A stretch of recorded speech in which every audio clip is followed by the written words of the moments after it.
स्वागत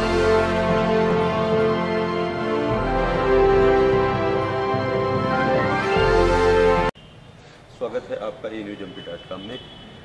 मैं जानना चाहूँगा कि सीधी संसदीय क्षेत्र से आप निवास करती हैं, क्या कहेंगे पूरे आप एक संक्षिप्त परिचय के रूप में आप पेश करेंगे? धन्यवाद आपका। निश्चित रूप से मैं सीधी संसदीय क्षेत्र में निवास करती हूँ और अभी वर्तमान में मैं सिंगरौली में ही रह रही हूँ और लंबे समय से 89 से भारतीय जनता पार्टी का काम कर रही हूँ मैं लगातार और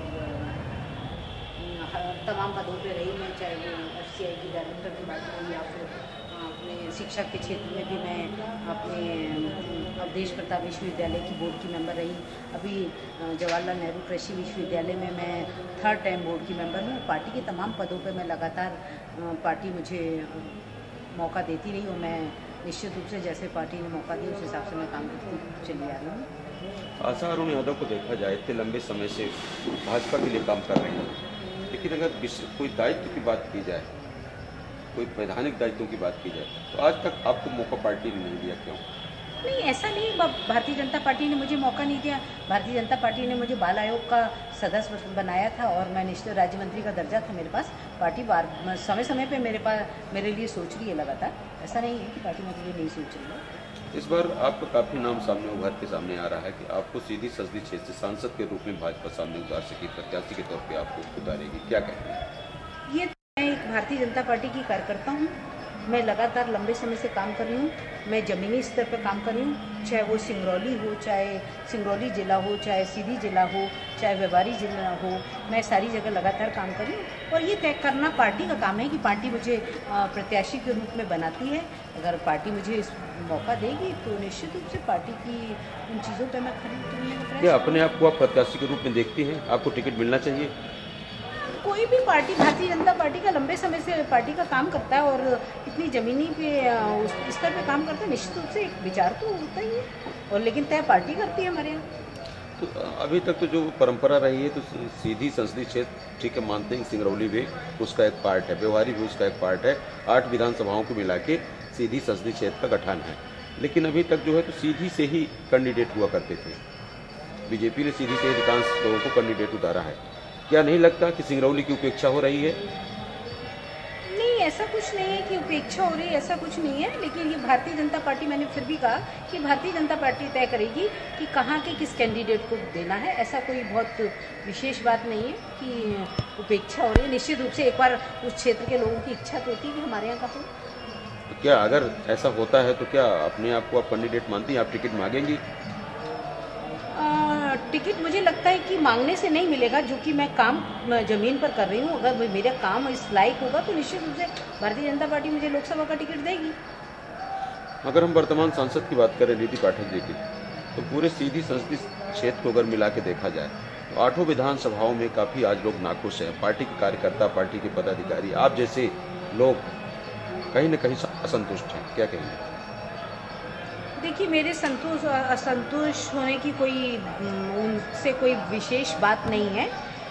अब उनका क्यों असंतुष्ट हैं ये वो अच्छे से जान सकते हैं। मुझे उसके बारे में बहुत ज़्यादा जानकारी नहीं, मैं कहना नहीं चाहूँगी मैं क्या है मैं बहुत ज़्यादा नहीं।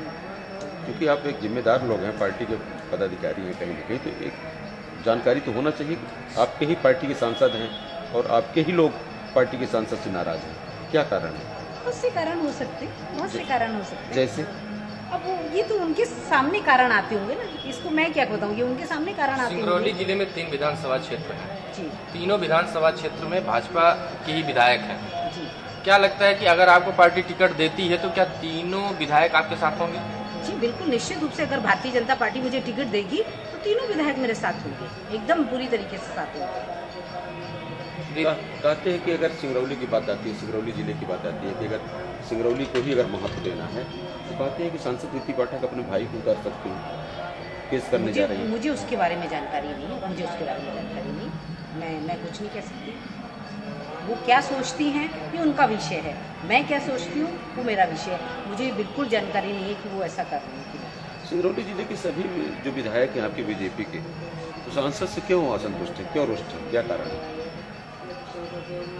ये उनका आपसी मामला होगा, कहीं न कहीं कुछ तो निश्चित रूप से कोई बात होगी। अब मैं उस विषय पे कोई बात नहीं करना चाहती। क्या मानूं आप इस बार प्रत्याशी होंगी कि नहीं? भारतीय जनता पार्टी तय करेगी कि मैं प्रत्याशी होंगी कि नहीं। ये भारतीय जनता पार्टी का है, मैं काम कर रही हूँ और ये भारतीय जनता पार्टी तय करेगी मैं प्रत्याशी लोकसभा की होंगी कि नहीं। ये पार्टी तय करेगी, आरक्षण कुछ नहीं होता, ये पार्टी तय करेगी। हो सकता है कि क्या तय करेगी ये उन्होंने तय किया होगा, ये हम लोग निर्णय नहीं कर सकते, ये पार्टी के वरिष्ठ लोगों का काम है। क्या आपने पार्टी के वरिष्ठ नेताओं से इस बात का जिक्र किया है? निश्चित रूप से अपनी बात उनके पास रखी है मैंने। जैसे क्या रखा, आपने क्या कहा है? नहीं, मैंने ये मैं क्षेत्र में काम करती हूँ, उनको रखने की वैसे बहुत ज़्यादा ज़रूरत नहीं थी, लेकिन फिर भी मैंने रखा। तो लगातार तमाम लंबे समय से वो मुझे देख रहे हैं पार्टी का काम करते हुए क्षेत्र में। तो ये थी सिंगरौली जिले से आशा अरुण यादव। इनकी अगर बात माने तो ये पूरी तरीके से सीधी संसदीय क्षेत्र से बीजेपी से कैंडिडेट के रूप में अपनी तैयारी कर रखी हैं। अपनी बातों को पार्टी हाईकमान आला कमान तक पहुंचा चुकी हैं। देखना होगा कि बीजेपी इनको बीजेपी की महिला कैंडिडेट के रूप में इस बार उतारती है या नहीं। बस आज के लिए इतना ही। धन्यवाद।